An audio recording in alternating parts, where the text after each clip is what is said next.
no damage. Thank you very much, Desiree. We are in Richards Bay trying to get the comment from Transnet in the province of KwaZulu-Natal. You'll remember that the province of KwaZulu-Natal has got the port in Durban as well as the port in Richards Bay, and these ports are very crucial in the South African economy. We'll speak to Baba Umushe, who will briefly tell us about the issues that the impact of this strike in the province of KwaZulu-Natal. Thank you very much, sir, for your time. Briefly about the background. We understand that the strike started last week, but if you can tell us, unpack for us the economic implications in relation to the strike. Thank you for having us. Look, as it would be expected, the strike will have negative impact on the economy. However, it is important that the viewers note that the ports that you have mentioned, Durban and Richards Bay, are having multiple terminal operators, meaning they are managed and owned by different people. The strike is located within the terminals that are owned by our company, Transnet. Companies that are outside of Transnet are having business as usual. They are continuing to assist with the trade between our country and the rest of the world. As it is in the case of Richards Bay, those terminals are still up and running. The business that are affected by us, this has been a trend since last week on Thursday, where we have seen the strike really being confined to where it ought to be. In the port of Durban is containers and some slow movement when it comes to auto and some agricultural products. However, in Durban there are multiple, more than 30 terminal operators. Those are up and running. The fuel importation is not impacted by this. Businesses in Maiden of North, the fruit terminals, they are up and running.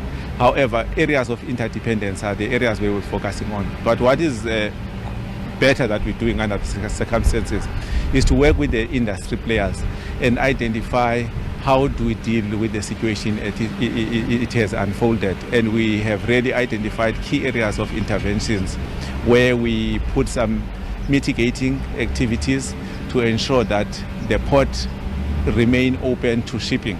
This is what we're doing. And we also are working with South African police and Metro Police to guard against blockage of the port from the land side, so that we can open the port from the land side and open the port from the shipping side. Someone will ask a question, how much is the port losing a day? Look, we have not done that quantification because it's not the entire port, it's pockets of the port that are affected. That is still to be determined. If this strike continues, how will Transnet basically survive? We understand that you are saying that there are just pockets of the port that are affected. Those pockets of the port, what will be the plan B? Look, our wish is that the strike gets resolved, as we're working with everyone who is involved in that space to make sure that it gets resolved. Right now, we have pulled measures that have enabled the activity to continue. Yesterday, we were reporting that of the 13 ships that are in the port, 7 of them were able to be operated, where we have come up with contingency plan. Of course, contingency remains that where it would not be at 100%, but it keeps the flow going, not at the level that we would desire, but that's what we do. The main issue really is to get the issues resolved. The other issue is that the trucks in Bayhead, as well as some ships that are waiting to be offloaded, who pays for those expenses of those ships and those trucks that are waiting to be offloaded, because they are also affected? Look, the terminal operator involved in the container space has got a booking system. The booking system is a tool that is used to pre-warn the users of the port as to the capacity of the port to handle a number of trucks.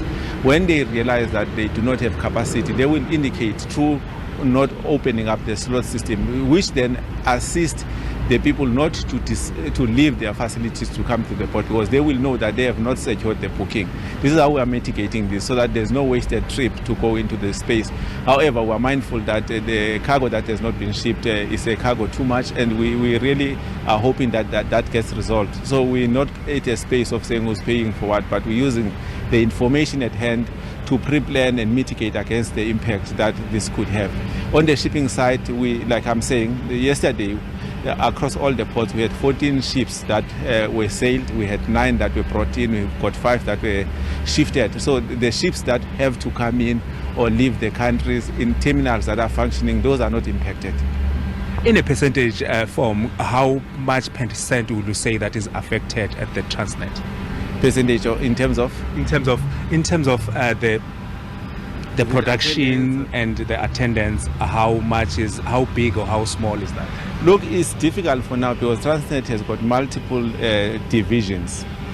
They are all impacted differently in as much as they are interrelated. We have a system where we're monitoring and say what is the level of participation, and we also look at the flow of cargoes into and out of the port. That is yet to be determined as to what. I don't want to give you a number here and mislead the viewers, but we really are mindful of the areas that are pressure points, and we're working with clients to address those. As recent as last night, the Minister of Public Enterprise also had a meeting with the captains of industry where we're giving them the briefing. Another meeting is coming today. So we really are making sure that everybody understands what's happening, and we keeping our minds open as to what are possible interventions as far as managing the situation that we're finding ourselves confronted with. Thank you very much, sir, for your time. You're most welcome.